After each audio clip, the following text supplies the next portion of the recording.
এই ব্যাপারে অনড় থাকুন। এমন কিছু করবেন না যা তাদেরকে উৎসাহিত করতে সাহায্য করে।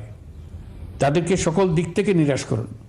সেটা নিশ্চিত করতে পারলে আমাদের আর কোনো বিষয়ে সংশয় করার প্রয়োজন নেই।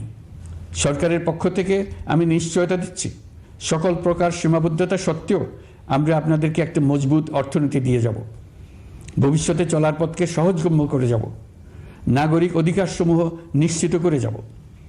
বিপক্ষ শক্তি যত শক্তিশালী হোক, নাশকতার যত রকম উদ্ভট পরিকল্পনাই করুক, সব কিছু নস্যাৎ করার জন্য প্রস্তুত থাকুন।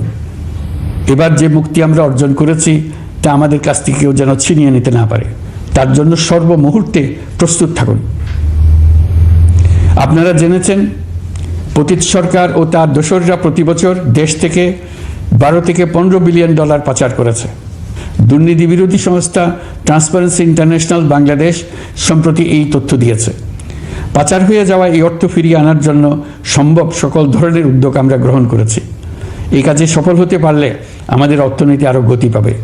এই কাজে আমরা বিভিন্ন আন্তর্জাতিক সাহায্য সংস্থার সাহায্য দিচ্ছি। আমি ধন্যবাদ জানাতে চাই বিশ্ব নেতৃবৃন্দকেও। বাংলাদেশের এই সংকটময় সময়ে তারা প্রায় সবাই সহযোগিতার হাত বাড়িয়ে দিয়েছেন। আমি যখন সেপ্টেম্বরে জাতিসংঘের সাধারণ পরিষদের অধিবেশনে যোগ দিই, সে সময় মার্কিন যুক্তরাষ্ট্র, European Union, Canada, Italy, Holland, জাতিসংঘের মহাসচিব সহ বিশ্বের অনেক দেশের সরকার প্রধানের সঙ্গে আমার বৈঠক করার সুযোগ হয়। তারা স্বতঃস্ফূর্তভাবে আমাদের প্রতি সর্বাত্মক সহযোগিতা প্রদানের অঙ্গীকার ব্যক্ত করেছেন। নেপাল, মালদ্বীপ, পাকিস্তান সহ প্রতিবেশী বেশ কয়েকটি দেশের সরকার প্রধানের সঙ্গে আমার বৈঠক হয়েছে, যেখানে আমি সার্ককে পুনর্জীবিত করার কথা বলেছি। দেশে ফিরে আসার পর এইসব দেশের রাষ্ট্রদূতগণ যারা ঢাকায় আছেন স্বতঃপ্রবৃত্ত হয়ে আমার সঙ্গে দেখা করে তাদের সরকার প্রধানদের অঙ্গীকার পুনর্ব্যক্ত করে গেছেন। তারা সম্পূর্ণ নতুনভাবে আমাদের জন্য সহায়তার নতুন ছক তৈরি করার কাজ শুরু করেছেন। যেসব রাষ্ট্রদূত দিল্লিতে অফিস করেন তারা দিল্লি থেকে এসে দেখা করে গেছে। ইউরোপিয়ান ইউনিয়নের 20 দেশের 20 জন রাষ্ট্রদূত দিল্লিতে থাকেন। 7 দেশের 7 রাষ্ট্রদূত ঢাকায় আছেন।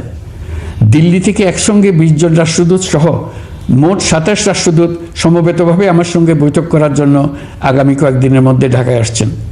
আগে কখনো ইউরোপিয়ান ইউনিয়নের 27 জন রাষ্ট্রদূত একত্র হয়ে সরকারের সঙ্গে আলোচনায় বসেনি। দিল্লি থেকে এই বিশাল সংখ্যক রাষ্ট্রদূত একসঙ্গে বৈঠক করার জন্য কোনোদিন আসেনি। এবার এই কাজটি করার পেছনে আছে ইউরোপিয়ান ইউনিয়নের সমর্থন প্রকাশ করা এবং অর্থনৈতিক ক্ষেত্রে উচ্চ পর্যায়ের সহযোগিতা গড়ে তোলা।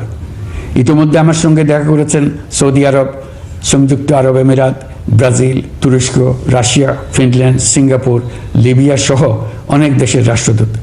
দ্বিপাক্ষিক নানা সহযোগিতা সহ বাণিজ্য বিনিয়োগ বৃদ্ধির আশ্বাস তারা দিয়েছেন। আমরা প্রবাসী বাংলাদেশিদেরও বেসরকারি খাতে বিনিয়োগ করার জন্য আহ্বান জানাচ্ছি।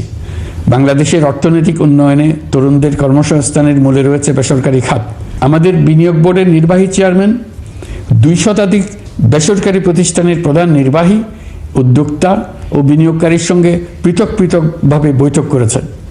নীতির ধারাবাহিকতার অভাব, সরকারি বেসরকারি পর্যায়ে মত বিনিময়ের অভাব, সরকারি অফিসের জটিল প্রক্রিয়া এবং সর্বোপরি দুর্নীতি বিদ্যমান বিনিয়োগকারীদের সমস্যায় ফেলেছে।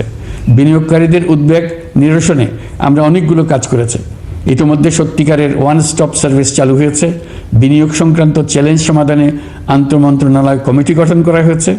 বেসরকারি খাতের উপদেষ্টা কাউন্সিল ও ডিজিটালাইজেশনের মাধ্যমে সরকারি অফিসে না এসে প্রয়োজনীয় কর্মসম্পাদনের পদক্ষেপ নেওয়া হয়েছে। বিনিয়োগ উন্নয়ন সংস্থা আমাদের অগ্রগতির বিষয়ে সবাইকে মাসিক ভিত্তিতে আপডেট করে যাচ্ছে। আমরা প্রবাসীদের কল্যাণে কাজ করছি। আমার অনুরোধে সংযুক্ত আরব আমিরাত সাজাপ্রাপ্ত 57 জন সহ অন্যান্য বাংলাদেশিকে মুক্তি দিয়েছে। এইসব বাংলাদেশি যাবজ্জীবন কারাবাসের ঝুঁকি নিয়ে ফেসিবাদের বিপক্ষে প্রতিবাদ করেছিল। বাংলাদেশিরা এরকম প্রতিবাদ আরও অনেক দেশেই করেছেন। আমরা তাদের প্রতি কৃতজ্ঞ। কয়েকদিন আগে বাকুতে সংযুক্ত আরব আমিরাতের প্রেসিডেন্ট জনাব শেখ মোহাম্মদ বিন জায়েদ আল নাহিয়ানের সঙ্গে আমার কথা হয়েছে। তাকে বাংলাদেশের পক্ষ থেকে ধন্যবাদ জানিয়েছি। তিনি বলেছেন বাংলাদেশের জন্য যে কোনো সাহায্য লাগলে আমি যেন তাকে জানাই। প্রবাসীদের কল্যাণে আমাদের সরকার সম্ভব সব ধরনের উদ্যোগ গ্রহণ করে যাচ্ছে। আপনারা জানেন মালয়েশিয়ার প্রধানমন্ত্রী আনোয়ার ইব্রাহিম সম্প্রতি বাংলাদেশ সফর করেছেন। 18,000 বাংলাদেশি যারা সব ধরনের আনুষ্ঠানিকতা মেনে চলার পরেও স্বৈরাচারী সরকারের অব্যবস্থাপনার জন্য মালয়েশিয়া যেতে পারেন নাই, তিনি তাদের জন্য মালয়েশিয়ার দ্বার আবার উন্মুক্ত করার আশ্বাস দিয়েছেন। এই লক্ষ্যে আমরা কাজও শুরু করেছি।